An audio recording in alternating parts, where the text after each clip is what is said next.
이사야 60장 1, 3절 일어나라 빛을 발하라 이는 내 빛이 이르렀고 여호와의 영광이 내 위에 임하였음이니라. 보라 어둠이 땅을 덮을 것이며 캄캄함이 만민을 가리려니와 오직 여호와께서 내 위에 임하실 것이며 그의 영광이 내 위에 나타나리니 나라들은 내 빛으로 왕들은 비치는 내 광명으로 나아오리라. 이사야 60장 22절 그 작은 자가 천명을 이루겠고 그 약한 자가 강국을 이룰 것이라. 때가 되면 나 여호와가 속히 이루리라. 요에서 2장 28절 그 후에 내가 내 영을 만민에게 부어 주리니 너희 자녀들이 장래일을 말할 것이며 너희 늙은이는 꿈을 꾸며 너희 젊은이는 이상을 볼 것이며. 마태복음 1장 21절 아들을 낳으리니 이름을 예수라 하라. 이는 그가 자기 백성을 그들의 죄에서 구원할 자이심이라 하니라. 마태복음 1장 23절 보라 처녀가 잉태하여 아들을 낳을 것이요 그의 이름을 임마누엘이라 하리라 하셨으니 이를 번역한즉 하나님이 우리와 함께 계시다 함이라. 아멘. 하나님의 방법은 하나님이 하십니다. 하나님께서 모든 것을 다 예비하시고 하나님이 언약 주시고 하나님이 성취하시죠. 하나님이 이스라엘 를 외면하지 않으세요. 지금 이스라엘이 포로로 끌려가 있는 상태에서 그들을 이제 다시금 가나안 땅 예루살렘으로 귀환시키기 위해서 하나님이 예비하신 사람이 있습니다. 그 사람이 이제 성공한 느헤미야이죠. 하나님께서 위로해 주셨다라는 뜻의 느헤미야는 성공한 사람입니다. 그래서 하나님의 언약을 가진 사람이고 1장 시작부터 유다에서 온 사람들을 통해서 무너져 있는 예루살렘 성전을 듣고서 안타까운 마음에 하나님께 간절히 기도합니다. 그래서 하나님의 언약을 놓친 사람들을 전 세계로 흩으시지만 다시 언약을 회복한 사람들을 하나님의 이름을 두시려고 택하신 곳에 하나님이 다시 오게 하신다 하시지 않았냐. 그래서 그거 놓고서 간절히 기도한 느헤미야입니다. 성공이라고 했을 때 의도적으로 기준을 바꾸려고 우리는 많이 노력을 해야 됩니다. 왜냐? 우리가 세상 속에 살면서 세상에 많은 것들이 이미 우리에게 자리 잡아 있기 때문에 성공했다라고 한다면 포로가 되었지만 그래도 높은 자리에 올랐구나라고 우리는 생각할 수가 있는데 복음 없어도 왕들이 있고 복음 없는 상태에서 이미 높은 자리에 있는 사람들이 있습니다. 우리가 그 높은 자리나 그 이미 복음 없이 성공한 사람들의 도움이 필요한 것은 절대 아니니까 우리는 오직 복음만 누리면 되고 오직 하나님만 의지하면 됩니다. 느헤미야는 누구보다도 하나님께 간절히 기도한 사람이었습니다. 어제 강단 말씀 가운데에서 그거 한 가지밖에 안 보이더라고요. 그래서 진짜 하나님께서 우리가 지난주 강단에서도 올바른 기도를 회복하기를 원하셨는데 모든 것을 하나님께 가져가라고 말씀하셨는데 느헤미야가 하나님께 올바른 기도, 간절히 기도한 사람이었습니다. 그래서 하나님은 그 느헤미야를 이스라엘이 이제 포로에서 귀환할 때 지도자로 사용하셨고 성벽 재건의 책임자로 하나님이 느헤미야를 사용하셨습니다. 지금도 전 세계는 복음 한 가지가 없는데 더 구체적으로는 언약을 놓쳤고 예배 실패하고 있고 교회가 무너지고 있습니다. 그래서 전 세계 237 나라 5천 종족의 사람들이 복음 하나 못 들어서 언약과 예배와 교회가 실패하기 때문에 지금도 멸망하고 있습니다. 특히나 많은 나라의 목회자들이 올바른 신학교가 있지 않아서 제대로 신학을 하지 않은 상태에서 목사가 되고 있는 것이죠. 그럼 당연히 예배와 언약과 예배와 교회가 실패할 수밖에 없습니다. 그러면은 이제 올바른 전도 훈련도 안 되고 있는 것이죠. 우리나라에 처음으로 선교사들이 들어왔을 때 가장 먼저 한 것이 물론 병원을 만든 것도 있지만 학교를 만들었습니다. 그 학교들이 여전히 남아 있어서 우리나라의 중요한 인재들을 만드는 명문 학교가 되어 있는 것이죠.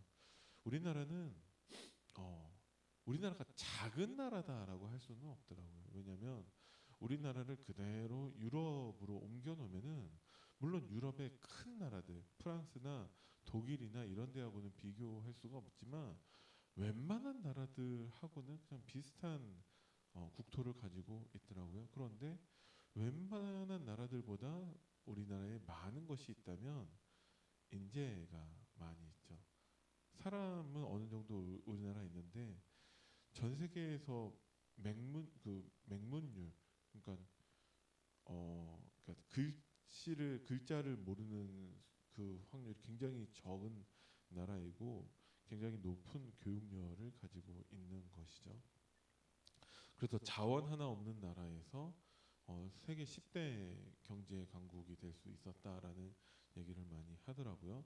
물론 우리 이전 세대 그 전 세대 우리 조상들이 많이 노력했었지만 그거는 이제 세상에서 얘기하는 것들이고 하나님께서 정말 전도와 선교를 위해서 우리나라에 교회가 들어오게 하고 복음이 들어오게 하셔서 우리나라를 하나님이 축복하셨습니다. 근데 그 가운데에서 교회가 중요한 일을 감당했었고 선교사님들이 세운 학교들이 중요한 것을 감당을 했었습니다. 그래서 우리는 마찬가지로 정말 이 하나님의 언약과 예배와 교회의 이 축복을 우리 후대들에게 어떻게 전달할 것인가가 너무나 중요한 일이 됩니다. 그래서 어떻게 이것을 전달해야 되냐?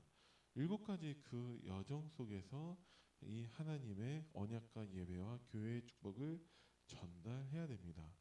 이 내용을 하나하나 세세히 전달해야 된다는 것이 아니라 이것을 통해서 하나님의 언약과 예배와 교회의 축복을 전달해야 된다라는 거예요. 왜 그러냐? 사탄은 지금도 복음 하나 몰라서 언약을 놓치게 만들고 예배 실패하게 만들고 교회의 축복을 놓치게 만듭니다. 그래서 지금 목사들은 많고 교회들은 많아졌지만 실제로 언약을 놓치고 있고 예배에 실패하는 사람들이 많이 있고 교회가 문을 닫고 있습니다. 이게 우리나라뿐만 아니라 전 세계 교회의 똑같은 모습이라는 것이죠. 뭐가 없냐? 7대 여정이 없지만 구체적으로 언약, 예배, 교회가 실패하고 있습니다. 그래서 우리는 정말 우리 후대들에게 복음만 전달해야 되고 복음만 누리는 증인으로 서야 된다는 것입니다. 느헤미야가 가장 잘한 것은 하나님께 기도하는 거예요. 느헤미야서를 잠깐 보니까 수많은 방해들이 있는데 방해가 있을 때마다 느헤미야는 하나님께 기도하는 사람이었습니다. 그래서 우리가 하나님의 언약 붙잡고 정말 복음 전파하기 위해서 지금까지 한 방향을 향해서 달려왔는데 뭔가 되는 것도 없는 것처럼 보이고 응답도 없는 것처럼 보이고 잘 안 되는 것처럼 보일 수 있어요. 왜 그러냐? 하나님은 우리가 기도하기를 원하고 계십니다. 그래서 분명히 성벽 재건하는 것은 하나님의 계획이에요. 하나님이 느헤미야에게 은혜를 주셔서 왕을 통해 그 성벽 재건을 할 수 있도록 허락도 받고 다 했는데도 불구하고 방해가 있습니다.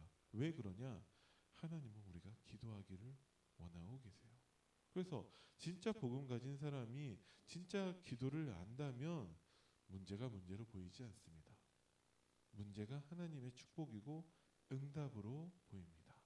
그럼 우리는 후대들에게 무엇을 전달해야 되냐? 하나님 나라의 일을 전달해야 됩니다. 이게 얼마나 중요하냐? 예수님께서 40일 동안 이것을 위해서 집중하셨다라는 거예요. 그리고 난 다음에 정말 여기에서 준비된 제자들을 통해서 하나님은 사도행전 2장부터의 그 성령의 역사를 하나님은 나타내셨습니다. 그래서 우리는 정말 이 하나님 나라의 일을 전달하는 증인이 되어야 되는데 그냥 목회자, 중직자, 렘넌트가 아니라 현장 목회자, 현장 중직자, 현장 렘넌트가 되어야 합니다. 우리가 한 손으로 정말 하나님께 예배 드려야 되지만 한 손에 정말 그 무기를 들고 싸워야 되는 것처럼 우리가 교회 안에서 목회자, 중직자, 렘넌트가 되어야 하지만 현장의 목회자, 현장의 중직자, 현장의 렘넌트가 되어야 합니다. 실제 우리의 삶 속에서 하나님 주시는 복음과 기도를 누려야 된다라는 것이죠. 그래야지만 올바른 언약과 예배와 교회의 축복을 전달할 수 있습니다. 그러면 우리가 복음과 모든 일에 0%로 들어갈 수 있게 되어집니다. 우리는 하나님의 언약 붙잡고 복음 누리면서 기도할 뿐인데 0%로 들어가게 하시는 것은 하나님이 하시는 거예요. 요셉이 0%로 들어갔습니다. 요셉이 뭐했냐? 노예였죠.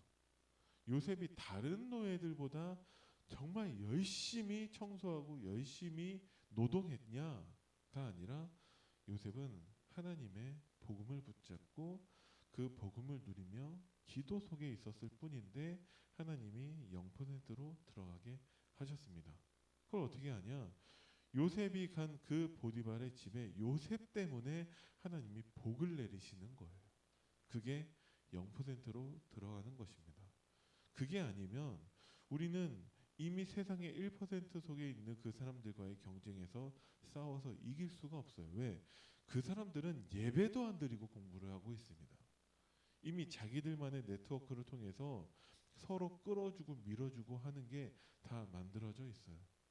그런데 우리는 어떻게 실력으로 우리의 노력으로 0%로 들어가냐? 그것이 아니라 하나님의 복음과 기도 속에서 그 세상에 알지 못하는 영적인 그 비밀을 누리는 것입니다. 그래야지만이 237 치유 서밋을 할 수 있다라는 것이죠. 그래서 우리의 관심은 복음이 되어야 되고 우리의 방향은 하나님이 주시는 위로부터의 그 축복의 방향이 맞춰져야 됩니다. 아니 그럼 노력 안 해도 됩니까? 그거는 상식이기 때문에 노력하지도 않는다라는 것은 1%, 0%는커녕 세상 10% 속에 들어가지도 못하게 돼요. 그래서 우리는 정말 누구보다도 복음과 기도 그것을 누릴 수 있는 언약과 예배와 교회의 축복을 우리는 누려야 됩니다. 이것을 하기 위해서 시스템을 준비해야 된다라는 것이죠. 237 본부화라는 것은 사도 바울이 모든 곳을 다 갈 수 없고 있을 수 없기 때문에 서신을 보냈습니다. 그러면서 제자들을 파송한 것이죠. 그래야지만이 우리가 함께 할 수 있고 한 방향으로 갈 수가 있습니다. 전 세계 문제는 언약이 없고 예배 실패하고 교회가 무너지는 것입니다.